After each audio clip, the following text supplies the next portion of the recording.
Welcome back, everybody, to the Cinema Condition with your host, filmmaker, and creator of the Nerdcore Podcast Network, Raul Alejandro Mendoza. And as always, we are back for another week with another guest as we look at a new film from the selection made from our guests.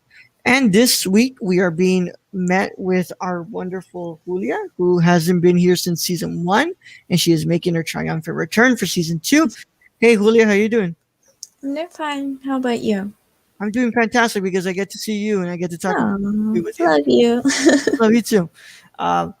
Julia, as of course, is a cinephile from last season. We talked about. What did we talk about? Oh, Blade Runner. Blade Runner. Blade Runner, of course. You know, it's 10 p.m. when we're recording this, and of course, my mind is not always here. So, you know, I may have to just go back and look at what I have you under. We did Blade Runner. We didn't do a second one, did we? Yeah. No. We didn't. We didn't. Yeah. So yeah, it's been a while since you've been on any of these shows because like we haven't been on the live show in a while. But you know, as always, we keep in touch with each other. How you been, Julia? I'm doing fine. It's super cold in here. It's like winter is coming with all his. It's strange. Yeah, it's really cold over there and it's really hot over here. Like really? You don't see it, but like I'm like look my skin feels sticky because I was sweating so much. And like once I'm done here, I'm going to take a really really nice shower. I want to take a nice shower to get hot. I need a hot shower. Yeah, I need one too. It's just it feels my skin feels so sticky. But Julia, you want to introduce yourself to the people who don't know you this time around because this is season 2. Okay, so I'm Julia. I'm from Brazil. I'm 22 years old and I'm a biology student. Yeah. She also streams. I also stream and I'm super nerdy sometimes. Yeah. Yeah. Well, he's a great friend of mine and we've been able to share in our love of movies. And she is back for her appearance in season 2 of the Cinema Condition. It's not going to be the only time because she has another movie that she'll be coming back for that she's not going to spoil because we'll get to it when we get to it. And this was actually supposed to be like an episode like a long time ago, but life got really busy for me. Like for us, you know, for us, yeah.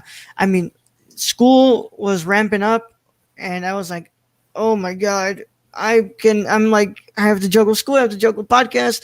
Julia specifically can only record at night, so I have to like set aside time when I'm not recording podcasts. And you know, usually I'm really booked at night, but Brad decided to go get drunk this week, and I have 2 free weekends, 2 free days in the weekend. So you know, I decided to go ahead and get Julia on, and we're making it happen today. Yeah, finally. Yeah. Julia chose Marion Max from director Adam Elliot to discuss today. And I have never seen anything from Adam Elliot. I had never seen Marion Max. So it's going to be a really interesting conversation when we get to talk about the film and what it's trying to say today. I guess there's not much else to ask. I mean, just like it's late. I don't really know what I'm doing right now. But like, I guess, I mean, it's also like, I know what you've been up to and I know how difficult, school has been too. Yeah. But I also know how difficult your country is making living right now. And it's hard to be Brazilian nowadays. Yeah. Good old friend, Rus. It's like a superpower being Brazilian right now. Like if you're alive and you're Brazilian, you have superpowers. Major protest. Your president is refusing to read emails from Pfizer. There's literally a possible military dictatorship happening at the moment in Brazil. Like, you know, you can get anything in Brazil, right? You can have anything you want in Brazil, except for freedom and like like vaccine. Except for happiness. Yeah. Right now, happiness is like super rare in here. Yeah. Like dystopic world, Brazil. Yeah, the chemical imbalance is not the reason you're depressed. It's because you're Brazilian. It's just because I'm Brazilian. Yeah. Don't worry. Hopefully soon, the nightmare ends for you. and you I kick, hope so. and that guy gets out of office, or just the power of impeachment happens. But sadly, what's it called? When you're in a military dictatorship, that doesn't really exist. Yeah, the military stuff. Sometimes we Brazilians things like it could be better, but I know it's a bad thing. But the shit's going on in here. I don't know, man. It's complicated. Being Yeah, Brazilian is hard. being Brazilian's hard. Well, don't worry, Julia, because for an hour and in like 15 minutes, you'll be able to not be Brazilian and just be Thank you. Julia and be on this podcast. So, Thank you for the yes, opportunity. of course. I always love having you on. You're great, and You know I love being here. yeah, of course. It's if you're not gonna burn bread, you have to be on this show and talk about movies. So, Yeah. you know, it's just the way it works around here. It's because we love having you around. Yeah, it's like super late, of course he's sleeping. Oh yeah, he's sleeping, or he's like drunk as shit in bed and like Yeah. hoping to go to sleep soon. I But had to burn him. It's not going to yeah, be me if I did not burn bread. yeah. So excuse me. That's do not want to burp into the microphone. Um, we have, of course, never talked about the filmmaker known as Adam Elliot. So I'm going to go ahead and introduce you all to Adam and his work, and from there we're going to move on. You already know how this works, guys. Yours is season 2. We're into episode like 44 or 43 with this one. I don't know. I don't remember numbers all that well. Oh, 43. It says up here. So let's go ahead and get into this. Adam Elliot, born January 2nd, 1972, is an Australian stop-motion animation writer, director, and producer. Elliot is a self-proclaimed auteur with a bittersweet feeling to his filmography. He attended Pinewood Primary State School, where he was successful in art, English literature, photography, drawing, and sculpture. He wanted to be a veterinarian at first, but did not have the essential grades for it. He would then, pursued acting, and he graduated from his school with the highest honors in acting. He was born with a physiological disability, which he represents through his uneven lines and, sort of like filming style within his films. He attended the Victoria College of Arts to study film and television, specializing in the animation medium. He's made a number of films in his career, including his directorial debut, Uncle, and his award-winning film, Harvey Crumpet.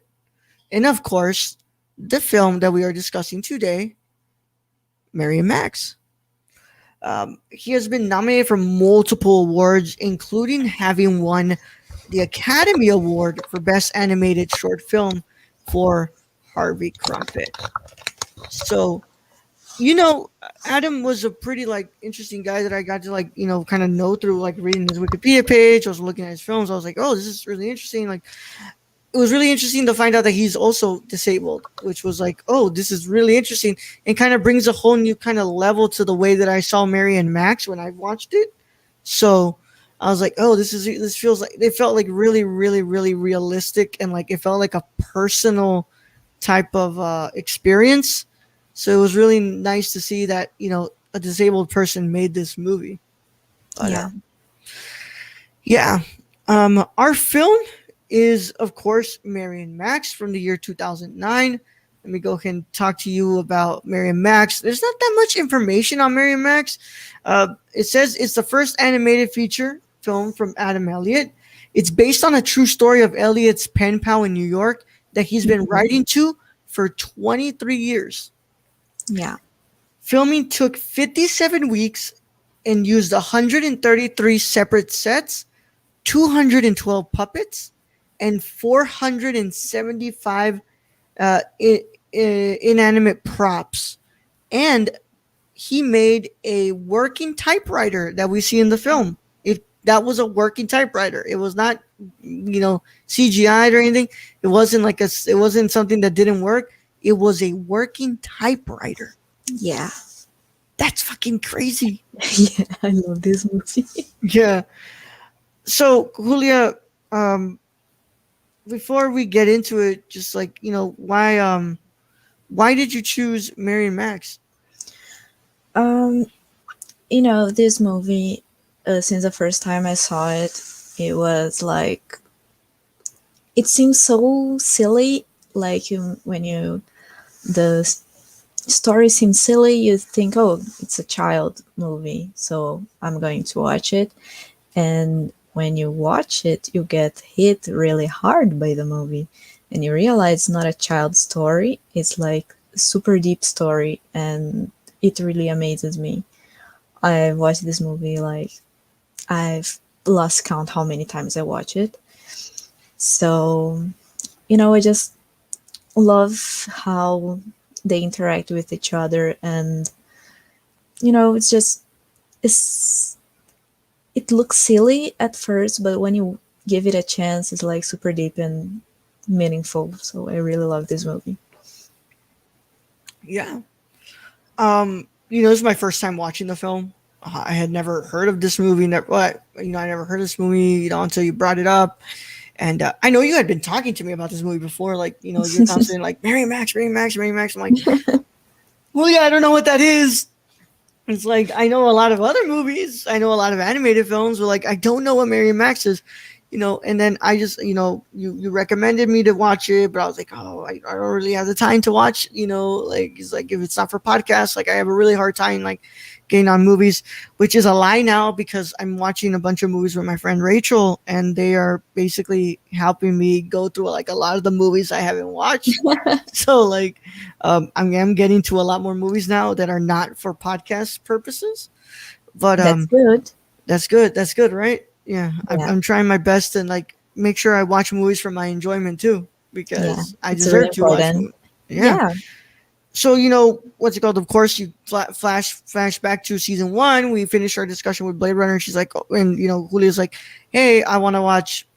Let's go. I want to do Mary Max, and we're like, okay, cool. So I watched it this week, and like I always say, I don't really care to give reviews here because that's not kind of what this is about, and this show's not really about telling you whether I like this movie or not.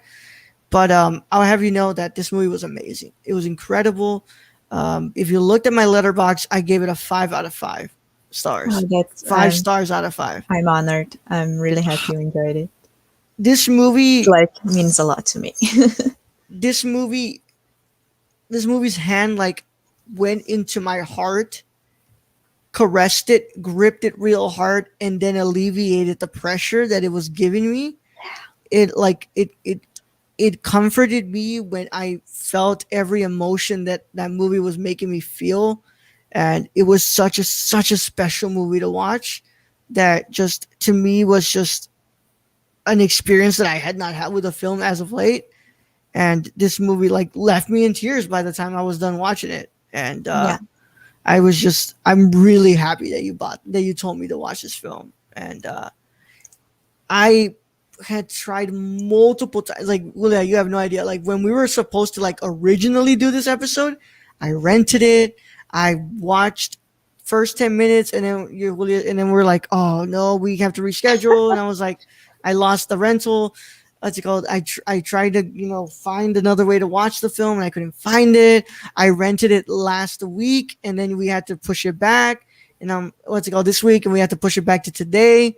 I'm sorry, this week, early in the week, and we had to push it to today. So I lost that rental, and then I found another way to watch the film. So I watched the film. So like, I had been putting this movie off for a while now. Yeah. I lost like about $10 on these rentals by now. Oh, I'm sorry. No, it's fine. It's not like you're gonna pay me back for it. It's all right. We lose. I can pay with love. And I will accept your love for sure. But yeah, this movie just was kind of so like needed for me. And we're gonna talk more about it, but I want to say that you chose a beautiful film, really beautiful film. I know that. And I don't know if like you kind of thought about me when you chose this film, like saying like, I think Raul is just gonna really connect to this. But like, thank you so much for choosing this movie. I chose this movie because I knew you were going to love it. Okay. I really knew it. Yeah. Well, it's like, I know you. There wasn't an option that you wouldn't like it. Yeah. if I came in here and I said I didn't like it, you probably would have been like, "Wow, I just completely Yeah, failed." I don't know you anymore.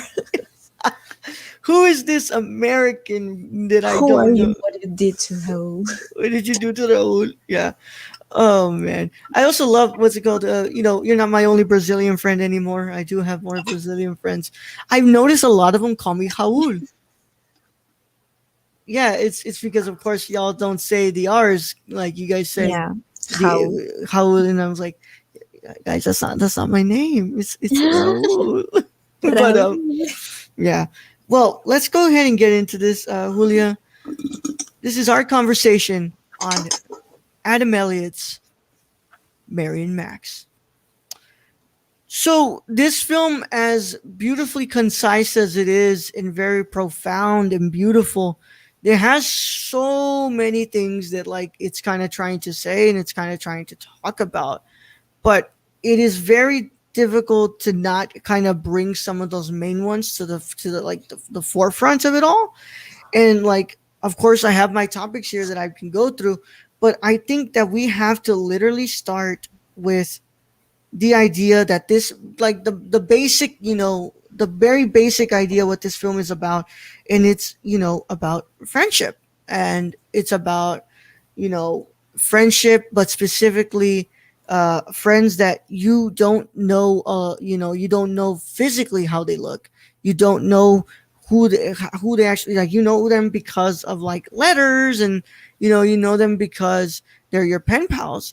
And it's really interesting because what's it called, I think that's something that a lot of us are able to kind of relate to at the moment, because for like the past years since the pandemic hit, we've been kind of used to viewing our friends like this, and we've been able to curate new friendships through Zoom meetings and being on social media. Of course, for some of us, that's been the way we've been making friends for like the past couple of years, because I've never flown to Brazil and met Julia in real life. I'm pretty sure Julia does not want me to go to Brazil. She says, Yeah, for no, your safety. for my safety, don't go to Brazil. I will come to the United States and Yeah, maybe just stay there instead. maybe But you can meet up in Mexico. Maybe. maybe, yeah. It is right next to me. Um, Literally. yeah. And that's kind of what life has been for the past couple of years for a lot of us. So that really stood out to me. And of course, on paper, you're looking at this like, oh, it's a 44-year-old man talking to a 6-year-old girl through letters. And it's like the girl is obviously asking about like very like, adult kind of like things. She's growing up and she wonders like how like she can kiss a boy, or, like if the man's ever done like sexy, which, is what's it called? Fucking code for sex. He's ever had sex, and the man isn't a quote unquote normal to some people. He deals with Asperger's syndrome, and he's very depressed, and he what's it called? He has his own battles he goes through. So like we have these two very innocent and beautiful characters that are kind of building a friendship through being who they are to each other. Nowhere throughout this film does Max ever feel like he has to like sugarcoat who he is and like really kind of keep that veiled up. He's completely showcases who he is to her. And I want to know specifically what you thought about that whole aspect of like the friendship that they were having, and how like they were very, they kind of blossom into a beautiful friendship just from being like honest with each other. Yeah, Mary, she's not a 6-year-old child. She been through a lot.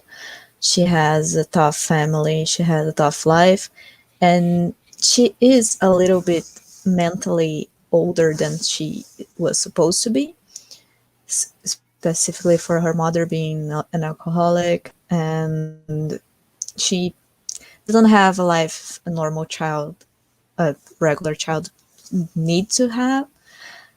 And Max, he's not a normal person too. He has his Asperger that he finds out later he's not a, he said he's like he doesn't understand people, and they're two innocent people meeting each other, and you know, like the way they meet up and like so honest, it's like so pure, and there's no I don't think militia it's a word in English. Malice, malice. Malice, yeah, Yeah, malice.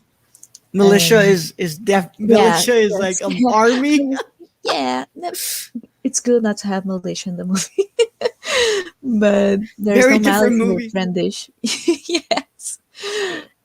And you know, it's so pure and it's so beautiful the way they start talking with each other, and they don't push up things. They're like being themselves with each other. Yeah, and it's just it goes to show you that like the person who's like willing to listen and be your friend will Yeah. be there more for you than those around you. And like Yeah. specifically, I'm watching this and I'm just thinking about like for example, you and me. You know, you Yeah, I always think flashback to about like us watching this movie. yeah. I flash back to 2016. We're in a Facebook group that literally Yeah. just talks about music, and you know we add each other on Facebook and we talk from there. And like you know, there's this instant like you know wanting to become closer friends and wanting to become Yeah. friends, and it doesn't matter the thousands of miles you know apart. You know, there's still a want to establish a connection between us and wanting to And be help friends each other. and Yeah. help each other. I always think And about us when I watch this movie. so that's beautiful to think about. Um, and you know you think about just like all the other people in your life that you know you've never met, and like chances are that you probably won't be meeting in like a while. Like you know, Yeah. there's always the sense of like money, time, and you know like the state of the world that we're in, and like you know but even though there is like those difficulties, there's this sense of like such beautiful and organic friendship that like I talk about this with another really good friend of mine who I've known since like 2011, 2012, who we met through online and we've never met. And I told her like, do you think like meeting in person, when we do meet in person, will be awkward, or do you think it's like I've talked to you so many times by now that it literally feels like I know you, and seeing you in person won't be any different than seeing you through a computer screen. Yeah. And it's like, and it makes me think about you know this film, especially like when Mary just like goes finally at the end, when she goes and she's like she's not scared, she's not like No. worried, She's you know, relieved. she's relieved to finally meet her friend. And of course you know she meets him in a very you know a terrible circumstance, but like she's there, and there's just she's like finally gets to meet that person that she finds so important. And it just like I said, it just makes me think about the way that we've been like forming friendships, especially right now during COVID. And it Yeah. just yeah is and like I said, like it just makes me think of you, and it makes me think of like all these other people that I met like through Facebook groups and through like Twitter and like Instagram and like the podcast and all that stuff, that you know you're so far away from me, but like I care about you just as much as I care about I think we're people just who are around physically me. far away from each other because I Yeah, feel so close to you. yeah, And I think that's how Mary and Max felt for each other, you know. yeah, They yeah, weren't really so far away from each other. yeah. Yeah, exactly. And you know, especially I mean, like of course, you know, we're talking about a film that like is based in like I want to say like in the 80s or 70s, right? You know, I don't remember where it's based Yeah, on, but it's like it's a while. You know, it's based on yeah. it's on a far time. When Of course, people now exchanged letters. yeah, people are exchanging letters. There's no cell phones. There's no internet. Of course, nowadays, like I said, Yeah. like I literally every night I watch a movie with a friend who lives, you know, like a couple of hours from me because I can't see them, and like I'm able to talk to them. Like I'm able to have Julia, like on here, and if Julia ever wanted to, like I can easily just call her through Discord, and we'd be able to have a phone call there and be able to watch something through there. Like it's not it's difficult, but it's not that difficult as it was before, but it's still like the idea of a bond wanting to be there Yeah. no matter the physical miles that are apart from each other. And I think that's why pen pals are still a thing at the moment, and like they haven't really like left, because there's Yeah. always this need and this want to like connect with people who are like so far away from you. Yeah. And in the movie, they, even though there's no internet, they find ways to still keep in contact with each other. Yeah. The And it letters shows they how send. much, and it shows how much they care about each other. They want to keep the contact. They want to know about the other's life. They want to be close. Yeah, and it goes to show just like humans need humans. As much as we Yeah. want to get be in our rooms and being like, oh no, like I don't really need to be around anybody. I don't really need to talk to anybody. Like I'm pretty just good. Like at the end of the day, humans need humans. Like we have to have connections, and we have to like talk. There's no way that we can just be alone and like be able to survive. Like we need those around us to help us kind of survive. Yeah. Yeah.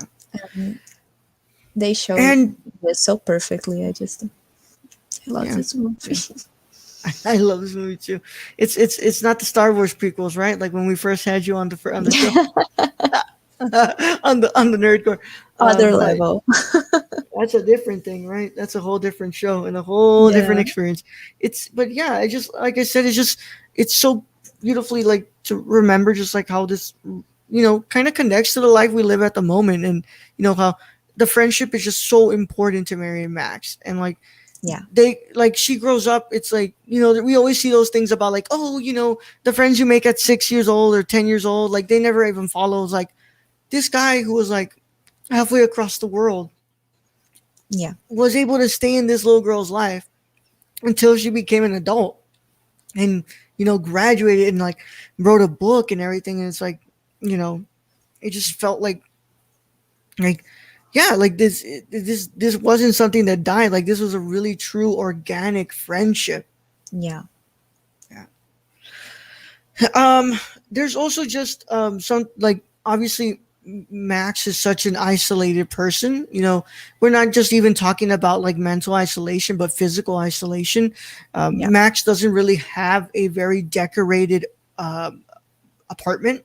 It's usually that case because he wants to keep things like organized and specific to his liking, and it comes with some of the symptoms and of Asperger's, and but he really doesn't talk with anybody else. Like you in the beginning, you know that he attends like these things, and like this lady like basically like disrespects his boundaries and kisses him and stuff, and he doesn't like that. And he Yeah. what's it called? He likes to be like alone or like be able to talk to people when he feels like he can, but he doesn't really understand people. But he finds like this person who like gets him out of his isolation through these letters with Mary, and Mary, but also Mary is kind of isolated in her own world too, because she's it's hard for her to step out of this shell of like the trauma that surrounds her from her father and her mother, and it's just Grandfather. and her grandfather. It's just they're very both isolated kind of characters. Yeah, and you see in the movie that Max tried to keep up with people, but he just doesn't understand how people works, and late we find out that he has Asperger. Mm-hmm. But he says in the letters that he doesn't understand people, but that with Mary things are easier. Yeah. That he can be himself with her. Yeah, and it's just because and I think about it within the context of a child talking with an adult who mentally cannot process a lot of things. A child only knows exactly what they're being taught, and the way that they Yeah. react to things in specific, the way they view specific people are usually taught to them. Mary, up until this point, has never really talk to anybody else. And like she's kind of she's very innocent. You know, she doesn't really know much about the world. She only knows like what she sees out there. And it's why, like, of course, at times, like, her conversations, like, really, really, really, mentally drain Max, and they make him, like, have a panic attack. But it's because, you know, you're talking with an innocent child who really doesn't know much about the world. But I feel like also that is kind of what helps Max be able to not feel as alone, because he has somebody who hasn't kind of been corrupted by the way that society views disabled people, and especially those with mental disabilities. And like who's actually like Max is actually able to be 100% him with Mary, because he knows that Mary just doesn't know how to judge Max. And it also helps that Mary is developing right now. So like her early experiences with somebody who's disabled will be able to shape the way that she further, that she further communicates with Max. And of course, you know, there's things that Mary gets wrong, because you know, you're going to get something wrong eventually. But, you know, Mary really does help kind of pull Max out of like this very isolated shell of his, and been being like just kind of like so alone, like kind of separated from the world. Yeah. Somehow she saves him and he saves her. Yeah. Yeah. So I'm looking at here. Looks like we're ready to get into break. But when we come back, we will continue our discussion about Mary and Max. So guys, stay tuned. We have this nice little break for you all, and we'll see you guys when we come back after the break. Hey, I'm Raul Mendoza, and this is Jabril Newton. And we are the hosts of High Flyer Radio. And finally, pro wrestling has come back to the Nerdcore podcast feed in the form of a show hosted by Jabril and I. And we talk about everything and anything in the pro wrestling world on Mondays at 3 p.m. Central Standard Time. Nothing's off limits. Whatever you guys want to talk about, if it's from AEW to SmackDown to Raw to NXT, nothing's off the table. We can talk about it. We're going to talk all about it. And if you can get it a day early, you should go to the www.patreon.com/thenerdcore and pledge to the tiers on there, so you can get this show and a lot of shows days early before anybody else gets to hear it. But enough talking about it. We'll go ahead and see you there at the Squared Circle. Oh, yeah. Don't tap out. Tune in. Tune in. Hello, hello, hello, guys and gals, and you're listening to The Ladies of Nerdcore. I am your host, Daniela Nunez, and along with my amazing co-host, Ashley Garcia, we discuss many things like social impact, pop culture, political realms, and any controversy surrounding the Nerdverse. Tune in and listen to us bi-weekly on the Nerdcore podcast feed, and we will love to chat and hear your thoughts on our wonderful show. And thank you again for listening to The Ladies of Nerdcore. Hey everyone, my name is Raul, the Nerdy Chicano, and I am the host of The Impaired Files. The Impaired Files is an interview show brought to you every Thursday on the Nerdcore podcast feed. And I interview people such as filmmakers, content creators on YouTube, and podcasters like Colton Geschwander. And if you want to listen to that early, a whole week early, all you got to do is go to the Patreon and pledge to the $1 tier. And if you want to listen to it with the general public, then go to Nerdcore podcast feed on anchor.fm/thenerdcore. And the case is closed, but it's not classified. See you guys there. Hey, it's Ashley from the Gamer Core. You may remember me from such episodes as Big Screen Mess, Mo Money Mo Platforms, and Brad Can Read. Tune in weekly as I blab with my co-hosts Raul the Nerdy Chicano and Brad the Random Germ about the latest news in gaming and gush over what we're playing at the moment. Oh yeah, and we got the deals too. Keep up with the latest deals in gaming and what's happening as I mediate Brad and Raul fighting like a married couple.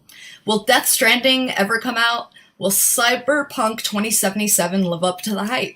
Is a next-gen worth a $500 console price tag? And has there ever been a movie adaptation of a video game that's been done right?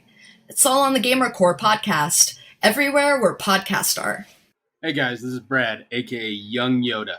Raul said I had to make an ad, so that's what I'm doing. It's supposed to be for Unstructured, but as you guys know, you can freaking catch me everywhere when it comes to this podcast feed. You can find me on the Nerd Cores, on Gamer Cores, on Nerdy Chicanos sometimes when I get lost. But for this particular one, I want you guys to go check out Unstructured, the Raul gave me free reign to do whatever I want to do. I don't know what he was thinking. So go hear me talk about LeBron James and Taco Tuesday, vaping, so many other freaking weird topics that chimichangas, that's a good one. Shout out to Deadpool. And yeah, I guess this is the end of the ad. So if you guys want to find me, you can find me all over the place on this podcast feed. Anyways, thank you guys for listening. I love you all. And nerd up. Hey everyone, I'm Raul. And I'm Brad. And we're the hosts of the Nerdcore Podcast. The podcast that talks that nerd. Not on this ad, right? Not and on this one. we come to you every Monday, Tuesday, and Saturday. On the Mondays, we talk the news. That's the box office, the news of the week, and your trailer talk if there is any. And on Tuesday, we have our theme review. And on Saturday, you have a Saturday morning review, usually movies that have come out in the week or anything we want to talk about. Right, Brett? Exactly. Whatever we want to talk about, this is our show. If you don't like it, then you don't have to listen. We're the flagship show of the Nerdcore Podcast feed, and we can be found everywhere you can listen to podcasts like Stitcher, Apple Podcasts. So if you want to talk that nerd stuff with us every Monday, Tuesday, and Saturday, make sure you tune in. And Brad? Young Yoda out. Welcome back to the Cinema Condition. We are glad that you're here with us after the break. We want to thank all the people who make those shows on the Nerdcore Podcast feed. As always, you can check them out by going to anchor.fm/the Nerdcore, or you can leave a 5-star review on the Apple Podcast page. And while you're there, you can also leave a 5-star review on the Cinema Conditions Apple Podcast page. As always, if you want to go ahead and see my beautiful face along with Julia's divine beautiful face as well, you can go over to patreon.com/thenerdcore and you get the video version of this show for $1 a month. As always, that is patreon.com/thenerdcore at the $1 tier and above. You get that. You get early access to this show, which you will have in early access of the Cinema Condition episode number 43. We will have it for about 3 days before it premieres on Wednesday at 8:30 a.m. for everybody. So, of course, all those perks and more at www.patreon.com/thenerdcore. So, let's go ahead and get back into our conversation on Adam Elliott's Marion Max 2009. So, we're back from the break. Let's go ahead and get this going. I want to go ahead and have a little bit more talking about some of these things, but I specifically had to finally kind of bring up the thing that kind of got to me the most. Anybody who knows me knows I am visually impaired. I am I'm part of the disabled community. I don't have Asperger's. I'm not on the spectrum. But I have a different disability from others.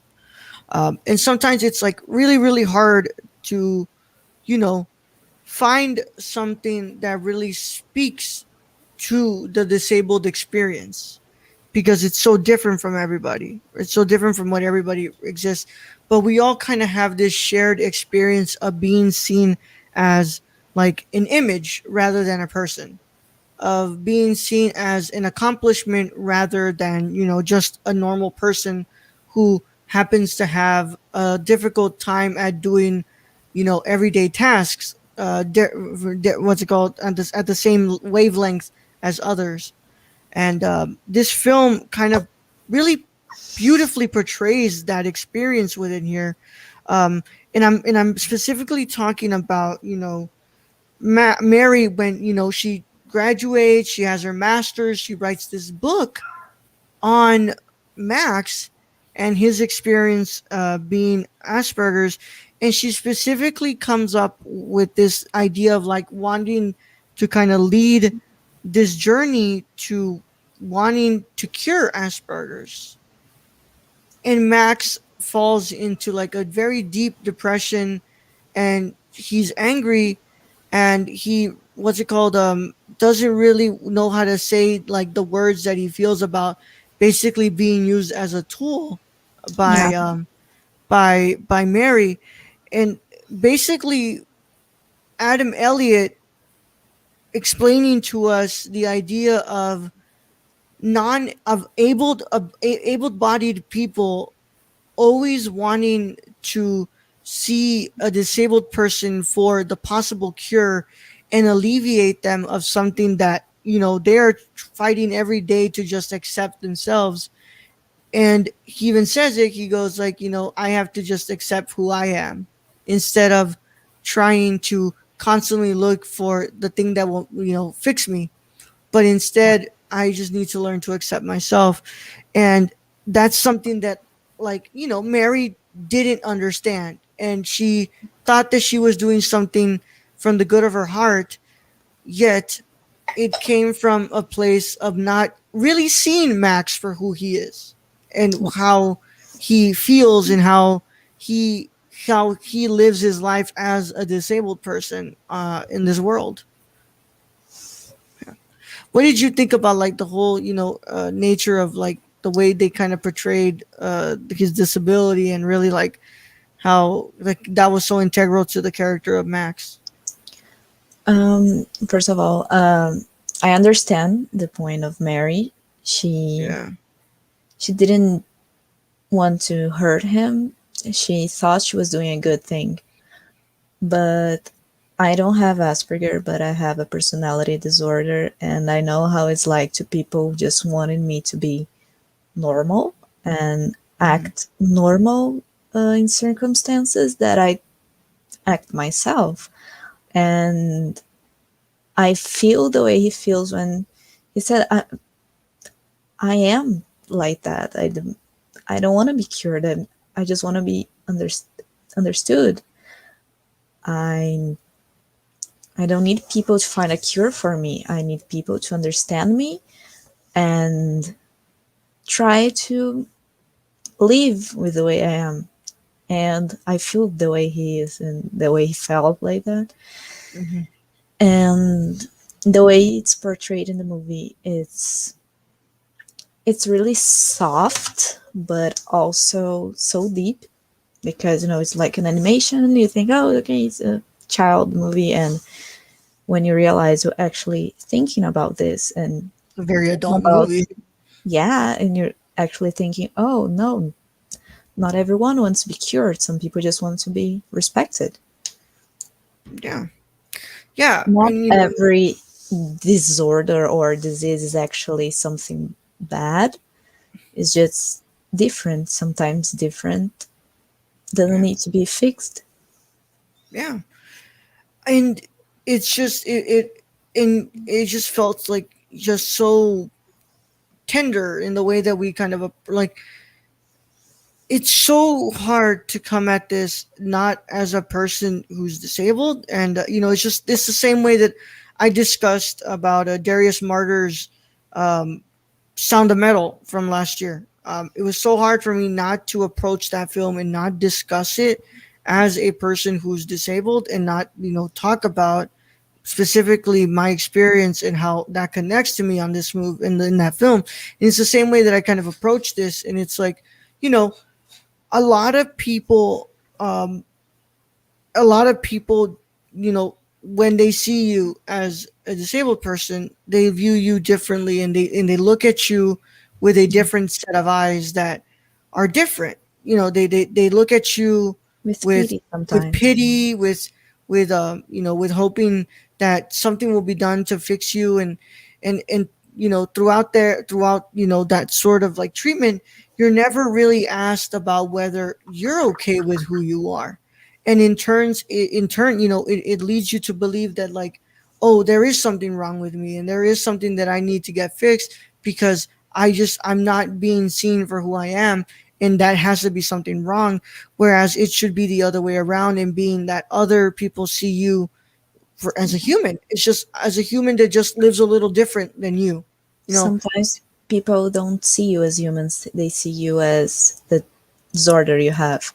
Yeah. It's just like, oh, that's Julia. No, that's Julia that has borderline. It's not like just me. Oh, no, she's like that because she has something. Yeah. And then also just there's other things that this kind of film kind of portrays. So like, very interestingly, like, triggers are very different for others. And it was really interesting to see kind of like how what's it called? How Max, what Max's triggers are. And it's not in the way like the whole internet like triggered. No, I mean like Trigger warning. like psychological triggers, like things Yeah. that unlock something that makes you anxious and makes you like creates like flashbacks. And whenever Mary talks about romantic relationships, sex or anything like that, it kind of triggers anxiety attacks to Max. And it was so interestingly done. Like I've never really seen it like actually, where I've never seen it portrayed where it feels genuine and it doesn't look like an exaggeration of Yeah. what it feels. And of course, everybody reacts to their triggers very differently. Mine are not like that. Mine are a little bit more silent, and they're a little bit intrusive in my head compared to like physically feeling, physically showing that I'm being bothered by something psychologically being done in my head. And I just found it so interesting the way that he kind of portrays that, with just going into that close up and seeing how Max is like sweating and he's like thinking a lot, and then of course the way that he copes with that trigger by like eating chocolate and like eating and like kind of gaining more weight. And it's like, yeah, like that's kind of what it is. And some of us don't cope with chocolate, right? Some of us cope with alcohol, some of us cope with drugs, and some of us cope with what's it called with other sorts of abuse and things. And there's some of us who cope in a healthier way, right? And it was just so interesting to kind of have that be portrayed within this movie and kind of show you how like, hey, this is kind of what a trigger is, and this is something that doesn't really get showcased a lot in movies, especially in a medium like animation.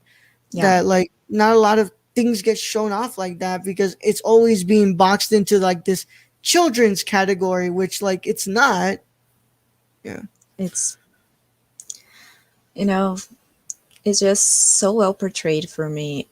When before I was diagnosed with BPD, I didn't understand triggers, and while I was watching the movie, I felt represented. I could understand Max. I was like, oh, I feel that way sometimes. I understand what he's feeling, not the same triggers, but I feel that way too. Not eating chocolate, but I'm doing bad things to myself. So I could understand him even being like 12 years old. And it was a really important movie for me to understand myself and not seeing me as a freak. Yeah. That comes with like the portrayal of mental illness within this film, because it's not just it's not just Max who we get to see it from. Once Mary realizes what she did to Max and how it affected him, she falls into a sort of a big depression herself too. And she she loses her husband. She doesn't really have motivation to do anything else, and she's like kind of just staying on the couch all day and just watching TV, and she's crying a lot. Like, it never feels exaggerated, right? It always feels like it's a very personal experience that we're kind of seeing, and we're being lent into this world of like, of how it feels to feel so alone and feel like we're just not adequate enough. Yeah. And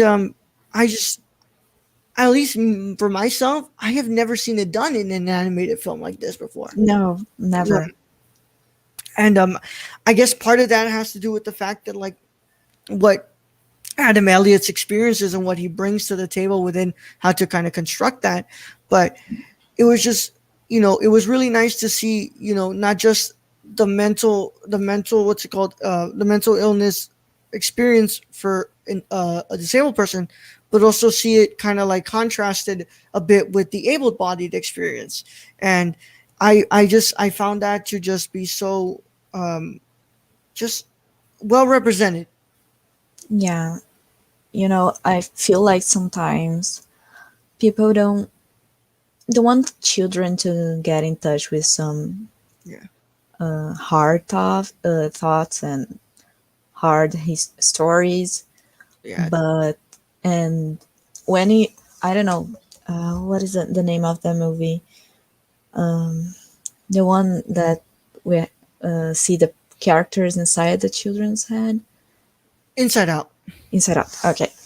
So when I watched Inside Out, I was like, oh, okay, like people can get sad, but sometimes people represent the things to children to like, oh, this is a way to be normal. Like you can deal with it and be normal. And I never felt connected with that type of movie because I never felt normal. And every time I watch children's movies, always like, oh, you can cope with this and be normal. You can like be with someone else. And, you know, Mary and Max shows that you don't have to fit in to be yourself. You can find a way to fit in without changing yourself. Yeah. And it's amazing because it's an animation. It's supposed to be to children. When I watched it on Netflix, it was on the comedy section. And This is the farthest thing from a comedy. yeah, There's a lot of really funny stuff. There's a lot of funny stuff. Yeah, but Like, it's not a straight up comedy. And then after it was in the movies to watch with children or something like that. And I realized that it's not a children's movie, but No. if children watch it, the ones who felt that way, they could find Yeah. a way to cope with their triggers or something. Yeah. It's like we don't want because children to have triggers. Like we see kids as, oh my god, they have to create raise them to be perfect and to fit in and to be normal. And sometimes kids doesn't need it. yeah, it makes it like you said, we kind of have this idea of like holding children away, like kind of blocking them from the real world, and like Yeah. how dangerously, you know, fucked up the real world is, and like not teaching them about how to experience different people. And go ahead. Yeah. You sometimes you don't teach children to deal with death. It's so hard to find a movie that really shows death and how to deal with it. Nowadays, there's more movies that deal with that, like Big Hero 6 and I don't know what's the name. There's a Tim Burton. I didn't watch this one, but yeah, this one too. And there's a Tim Burton one that he sees the ghosts in his house. I do not remember that one. Yeah, but it's a Tim Burton one. And, you know, these days they can deal with death, but the other feelings, we don't teach the kids to have the other feelings. Yeah. We don't have them deal with, the sadness, the depression. And it's like, we always want to kind of think about like, oh, that we have to make sure that the childhood is as innocent as it is, and that we make sure that these kids grow up blocked up from those things that, aren't pretty. But it's also the way that we can teach these children to kind of understand that not everyone you meet is gonna have a perfect life like what you think. You've been kind of raised to believe that everybody's gonna act a certain way, and it's when you go to like when you go to your first year of school and like you see that there's other people who are different than you, who look different, who act different.